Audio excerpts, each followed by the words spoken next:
my mind, before, lagi kang nababash about your looks, yung personality mo. Pero ngayon, you're being admired. Oo, praise lahat ng mga tao. Because ang laki-laki talaga nung transformation mo. Lalo na di ba nitong Star Magic, ABS-CBN Ball, na isa ka sa mga best dress. So how do you feel now na parang iba na yung nag-level up ka na talaga?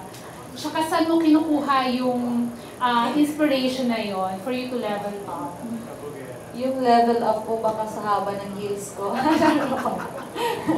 Hindi po, masasabi ko po mga collaborative effort po talaga yun. Hindi lang ako yung gumawa ng way para mas maghanap ng way para mas maging better kung ano yung looks ko, kung ano yung maging kalabasan ng mga kasuotan ko. It's collaborative effort with my glam team po.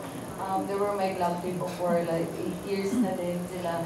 Sir Rain, Miss M, buong Team Rain, makeup artist ko, Mang Owen, mga hairstylist ko, Kuya J.W., Miss Angel, Kuya Kevin, then sa mga makeup artist ko. Masasabi ko na dahil sa kanila at dahil sa mga nakikita nilang mga blind mga sinasabi nilang mga blind spots. Kasi lahat naman may mga blind spots. Lagi tayo, okay na to?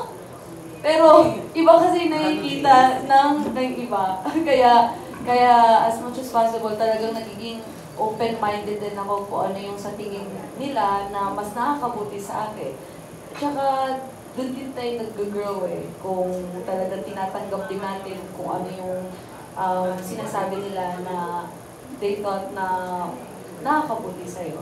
Kaya siguro din lumabas din yung magandang result po kasi nagsisimula din po sa pagiging open-minded din to accept po kung ano yung advices ko nila sa akin. At saka sa mga upcoming kong mga ganap. Pero na-consider mo ba na magpa-enhance ng yung mga insecurities mo sa katawan mo? Wala na po talagang chance. Tanggap ko na po talaga. Ginalaw. Oo, nung buhay. I mean, wala namang masama magpa-enhance pero, nagtanong ako, sabi ko, Ma, gusto mo po ba magpailaw ako? Sabi niya, subukan mo, hindi na kita kikilalanin bilang isang anak. Sige po, okay na po ako. Hindi. Pero syempre, umabot din naman tayo dun sa parang na-insecure ka, parang gusto mo din naman mataas na ilong, gusto naman maganda mukha, ganyan. Pero, at the end of the day, isa lang naman yung tatanggap sa atin. Diyan na po. Hindi. Siguro din, nabuo din yung confidence ko dahil din sa mga taong sumusuporta sa akin, natanggap nila ako ng buo, tsaka yung mga ABS-CBN. Kasi pag sabi ko kay Miss Love, so tingin niyo po, may kailangan pa po ako i-improve. Sabi Miss Love, subukan mo. Okay. And then, nire-remind nila ako lagi na mahal ka namin kung sino ka. Yun. Kaya din yata okay na din ako kung naganito lang. Pwedeng last na lang, Mike. Meron bang... Pero walang mali. Magpa-enhance. Pero may nagpapasaya na ba sa'yo ngayon? Kasi parang ang tahimik ng love life mo. Ay,